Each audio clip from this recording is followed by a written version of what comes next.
Vous êtes sur la Panafricaine Média, merci de nous rester fidèles et soyez les bienvenus dans ce nouveau numéro de l'invité de la rédaction. Aujourd'hui, nous nous intéressons au pèlerinage catholique des forces de défense et de sécurité sénégalaises. Cet événement annuel, souvent organisé dans des lieux de culte emblématiques, est une occasion unique pour les militaires, policiers, gendarmes, sapeurs-pompiers et autres personnels de la sécurité de se retrouver dans un cadre de recueillement et de prière. Ce pèlerinage contribue à renforcer les liens de camaraderie et de fraternité entre les différents corps de défense et de sécurité. Il favorise également les échanges et la cohésion, renforçant ainsi l'esprit d'équipe. Pour en savoir davantage, nous sommes avec l'adjudant-chef à la retraite Jean-Marc Ndour, bataillon des transmissions. Vous étiez adjoint du chef de division informatique de l'état-major jusqu'à votre retraite en 2018. Vous êtes aussi membre de la cellule communication des forces de défense et de sécurité. Merci d'avoir accepté cet entretien. Merci pour votre invitation, M. Alex. Monsieur Ndour, dites-nous, quel est l'historique du pèlerinage catholique des forces de défense et de sécurité sénégalaises?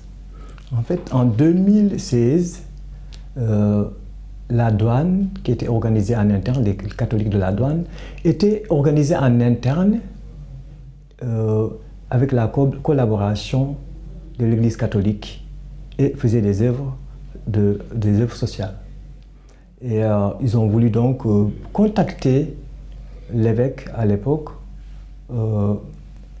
Adrien Sarr, cardinal Adrien Sarr, qui leur a proposé plutôt d'organiser un pèlerinage national. Voilà. Et ils ont eu à rencontrer Monseigneur Benjamin Ndiaye, qui a donc donné le feu vert pour qu'il commence à organiser un pèlerinage national des forces de défense et de sécurité. Alors, quelles sont les motivations initiales derrière la création de ce pèlerinage? J'avoue que le militaire, en général, au-delà des armes, a un caractère social. Et je pourrais donner l'exemple des missions des Nations Unies. Le Sénégal a toujours été sollicité et très souvent, au niveau de notre mission, nous avons des œuvres sociales qui accompagnent cette mission. La rencontre avec la population. Ramener la population vers la paix. Et donc ça a toujours été comme ça. Donc la paix, amener la paix. Et pour amener la paix, la foi nous aide à cela. À présent, Monsieur Ndour, comment le pèlerinage a-t-il évolué au fil des années? Quelles sont les grandes étapes de progression de ce pèlerinage en quelques mots? Oui, au début, c'était un stade balbutiant. Donc les gens, il y avait pas assez de pèlerins. On était à 500 environ pèlerins. Et vu la communication qui se faisait, les réunions, parce qu'il y a une organisation au sein des forces de défense, il y a un bureau. Au fur et à mesure, nous avons essayé de contacter, d'avoir des points focaux et de créer d'une manière hiérarchique cette aumônerie militaire, parce qu'il s'agit d'aumônerie militaire. Voilà, il s'agit d'aumônerie militaire. Quelles sont les principales activités religieuses et culturelles proposées aux pèlerins? D'abord, les activités cultuelles. Nous avons le chemin de croix qui débute à Guéréo, tout en longeant la côte, en allant sur les montagnes aussi de temps en temps, et avec 4 stations. Ça, c'est le programme du samedi. Et durant ces stations, il y a les chants, c'est accompagné par les chants. Je me rappelle bien la chorale de la gendarmerie, la chorale grégorienne de la gendarmerie, qui nous accompagne et qui marche avec nous pendant ces 14 stations, arrivées à Popenguine jusqu'à Popenguine. Ça, c'est des activités donc, culturelles. Il y a la messe, il y a les conférences avec Viviane Nadiak le samedi, il y a aussi la procession mariale, mais les activités culturelles, il n'y en a pratiquement pas. C'est plutôt des œuvres sociales, c'est-à-dire la consultation gratuite, parce que nous avons en interne la commission santé qui s'occupe des villageois qui fait des consultations et qui donnent médicaments gratuitement. Vous voyez? Il y a aussi le reboisement tout autour de la grotte. Et même au premier pèlerinage qui s'est déroulé en 2016, nous avons eu à faire un reboisement. Hein. Voilà, donc c'est beaucoup d'activités qui tournent autour de ce pèlerinage. Monsieur Ndour, comment maintenant les différents corps de défense et de sécurité collaborent-ils pour l'organisation de ce pèlerinage? On parle des forces de défense et de sécurité, donc il y a plusieurs corps. Comment s'organisent-ils entre eux?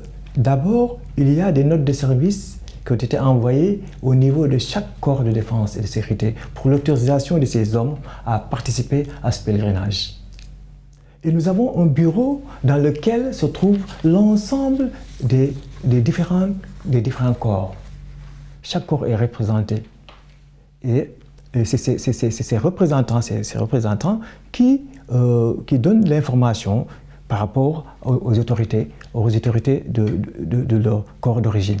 Quand on parle du pèlerinage catholique des forces et de défense de sécurité sénégalaises, alors comment les autorités religieuses et militaires travaillent-elles ensemble pour assurer le bon fonctionnement de cet événement?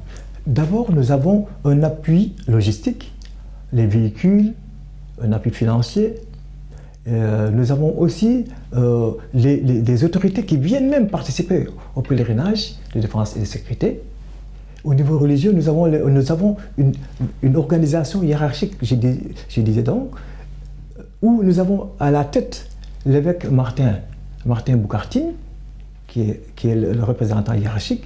Après, nous avons un aumônier national, Abbé Joseph Baroum.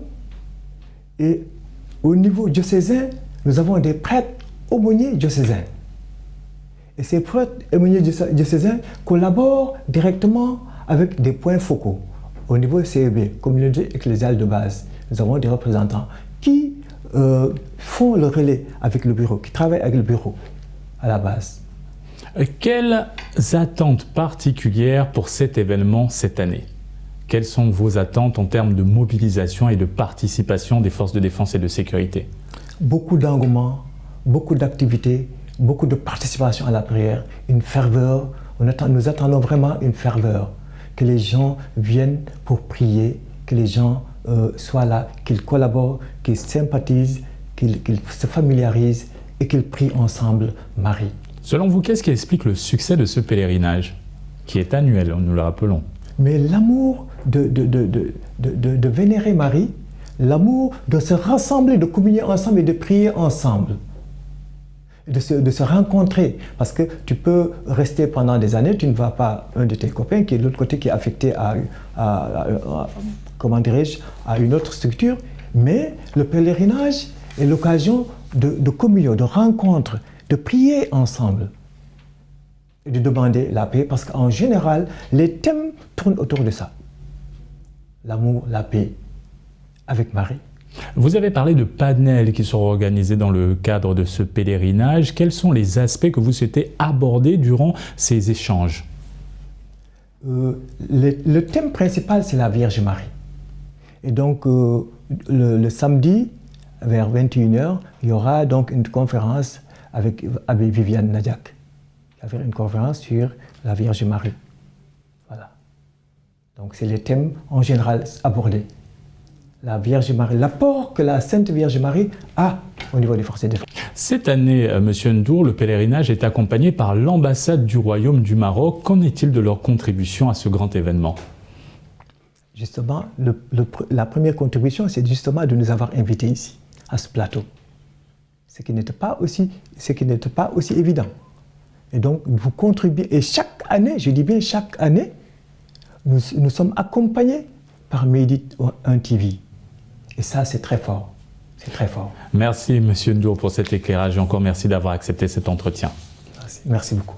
Et c'est ainsi que s'achève cette émission. Excellente suite des programmes sur Média.